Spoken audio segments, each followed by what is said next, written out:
Verna Felton was an American actress who was notable for her character acting and voice roles on the silver screen and on the radio. She would provide her voice for numerous Walt Disney productions as motherly figures, such as in the role of Dumbo's mother, Mrs. Jumbo, in the film Dumbo, the fairy godmother in Disney's 1950 rendition of Cinderella, the Queen of Hearts in the 1951 Disney rendition of Alice in Wonderland. Before her substantial career, Felton was born in the city of Salinas, California, to parents Horace and Clara Felton on July 20, 1890. Her parents were frequently traveling. Horace worked as a physician, and her mother was a traveling actress. Felton found a passion for stage work and acting early in life. She would enjoy coordinated singing and dancing along with acting as a child. After the death of her father, Horace, circa 1899, she moved with her mother to a larger city in that of San Francisco, California. In San Francisco, she would receive voice and dance lessons. The same year of her father's death, Felton would have her first performance at Fisher's Concert House. A young Verna Felton would publicly perform around the city. This is where she would be discovered one day while performing at a charity show for hurricane victims by a roadshow manager for the Jesse Shirley Stock Company. The manager, interested, would offer both Verna Felton and her mother acting jobs at an earning rate of $18 per week. With the Jesse Shirley Stock Company, she would primarily play roles as young boys. Verna and her mother were later convinced by Pearl Allen, the stage director for the Jesse Shirley Stock Company, to leave the company in 1902 and join as a new stock company entrepreneured by Allen called the Allen Stock Company, later renamed the Allen Players. Pearl Allen would take advantage of the star potential he perceived in Verna Allen, promoting her name and advertising for the company's shows. Felton would continue to work as a traveling actress for the next 20 years. She would travel all up along the Pacific coast of the country during this time frame. She would even perform shows in Canada.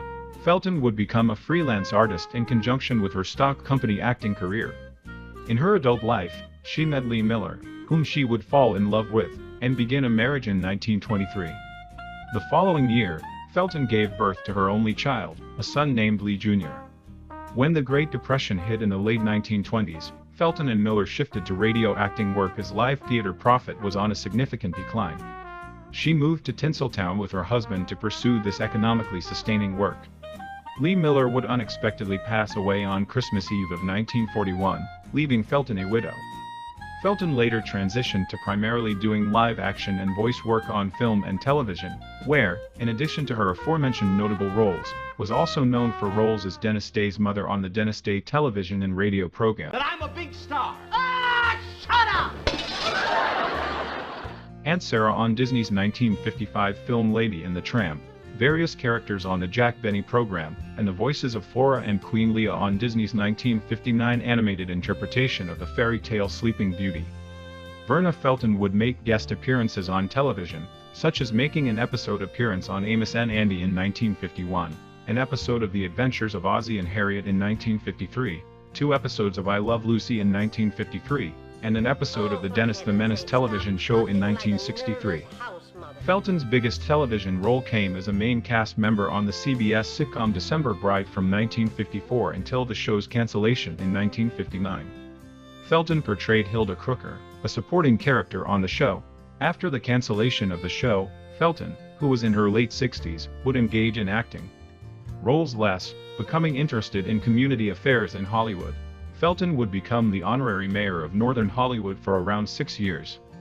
Verna Felton had a star on the Hollywood Walk of Fame dedicated to her during her career. It is currently located on 1717 Vine Street in Los Angeles. December Bride would have a spin-off titled Pete and Gladys, produced in 1960. Felton would appear in 26 episodes reprising her role as Hilda Crooker. In the early 1960s, Felton would have a recurring role as Pearl Slogooble on the popular Hanna-Barbera cartoon The Flintstones. In the 1960s, Felton's health would begin declining with her increasing age.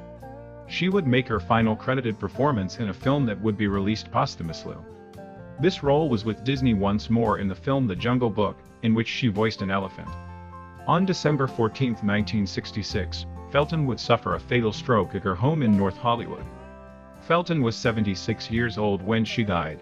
She died one day before Walt Disney, the animator, voice actor, and entrepreneur of the pioneer namesake company that Felton frequently worked under.